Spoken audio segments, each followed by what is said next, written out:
Action. ಹಾಂ sir, ಚೆನ್ನಾಗಿದೆ sir. Same Magam ವರ್ಕಲ್ಲಿ ಯಾವ ಥರ ಬರುತ್ತಲ್ಲ ಅದೇ ಥರನೇ ಮಷಿನ್ ಎಂಬ್ರಾಯ್ಡ್ರಿಯಲ್ಲಿ ಬರುತ್ತೆ. ಮುಂಚೆ ಎಲ್ಲ ಜನರು ಏನು ಹೇಳ್ತಿದ್ರು, ಮಷಿನ್ ಎಂಬ್ರಾಯ್ಡ್ರಿ ಅಂದರೆ ಬ್ರೈಡಲ್ಗೆ ಇದು ಒಪ್ಪಲ್ಲ, ಸೂಟ್ ಆಗಲ್ಲ ಬ್ರೈಡಲ್ ಬ್ಲೌಸಸ್ಗೆ ಅಂತ. ಆದರೆ ಈಗ ಆರಿ ವರ್ಕ್ದೇ ಡಿಮಾಂಡ್ ಕಮ್ಮಿ ಆಗಿ ಮಷಿನ್ ವರ್ಕ್ದೇ ಡಿಮಾಂಡ್ ಹೆಚ್ಚಿಗೆ. ಇದು ಮನೆಯಲ್ಲಿ ಕುಂತು ಕೆಲಸ ಮಾಡೋರಿಗೆ ಇದೊಂದು ತುಂಬ ಒಳ್ಳೆಯ ಆಪ್ಷನ್ನು. ಹೊರಗಡೆ ಹೋಗಿ 10-15 ಸಾವಿರಕ್ಕೆ ದುಡಿಯೋಕ್ಕಿಂತ ಇಲ್ಲಿ ಮನೆಯಲ್ಲೇ ಕುಂತು ಎಲ್ಲ ಮನೆ ಕೆಲಸ ಮಾಡಿಕೊಂಡು ಇದನ್ನು ವರ್ಕ್ ಮಾಡೋದು ತುಂಬ ಈಸಿ ಅನ್ನಿಸುತ್ತೆ ಸರ್. ಹಾಗಾಗಿ ನಮ್ಮ ಕಾಲ ಮೇಲೆ ನಾವು ನಿಂತ್ಕೋಬೋದು. ಎದಕ್ಕಾದರೂ ಹೆಲ್ಪ್ ಆಗುತ್ತೆ. ಇದೇನು ಚಿಕ್ಕ ಅಮೌಂಟ್ ಏನು ಅನ್ನಲ್ಲ. ನಮ್ಮ ಮನೆಯವ್ರಿಗೆ ನಾವು ಸಪೋರ್ಟಾಗಿ ನಿಂದಿರ್ಬೋದು ಮನೆಯಲ್ಲಿ ಖಾಲಿ ಕುಂದ್ರೋಕ್ಕಿಂತ.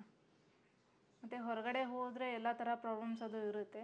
ನಾವು ಮನೆಯಲ್ಲೇ ಇರೋದಕ್ಕಿಂತ ನಮ್ಮ ಪೇರೆಂಟ್ಸು ನಮ್ಮ ಮಕ್ಕಳನ್ನ ನಾವು ನೋಡಿಕೊಂಡು ಇಲ್ಲೇ ಮನೆಯಲ್ಲಿ ಕೆಲಸ ಮಾಡೋದು ಇದು ಬೆಸ್ಟ್ ಆಪ್ಷನ್ ಅನಿಸುತ್ತೆ. ಚೇತನ್ ಸರ್. ಹಾಂ ಸರ್, ಸರ್ವಿಸ್ ತುಂಬ ಚೆನ್ನಾಗಿದೆ ಸರ್. ಆ ಥರ ಇನ್ನೂ ಆದರೂ ಏನೂ ಪ್ರಾಬ್ಲಮ್ ಬಂದಿಲ್ಲ ನಮಗೆ. ಸರ್ವಿಸಲ್ಲಿ ಏನೂ ಇದಿಲ್ಲ, ಹಂಗಾಗಿ ನಮಗೇನು ಪ್ರಾಬ್ಲಮ್ ಏನಿಲ್ಲ. ಚೇತನ್ ಸರು ಅದನ್ನು ಏನಾದರೂ ಪ್ರಾಬ್ಲಮ್ ಇದ್ದರೆ ಸಾಲ್ವ್ ಮಾಡ್ತಾರೆ.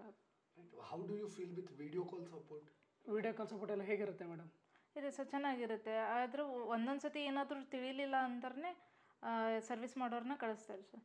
ಆದರೆ ನಂದು 99% ವಿಡಿಯೋ ಕಾಲ್ದಲ್ಲೇ ಸಾಲ್ವ್ ಆಗಿದೆ. ನಿಮ್ಮ ಏನಿದ್ರು ಪ್ರಾಬ್ಲಮ್ಸ್ ಏನಾದರೂ ವಿಡಿಯೋ ಕಾಲ್ದಲ್ಲಿ ಸಾಲ್ವ್ ಆಗಿದೆ. Any doubts in video call you will get solve easily. ಹಾಂ ಸರ್.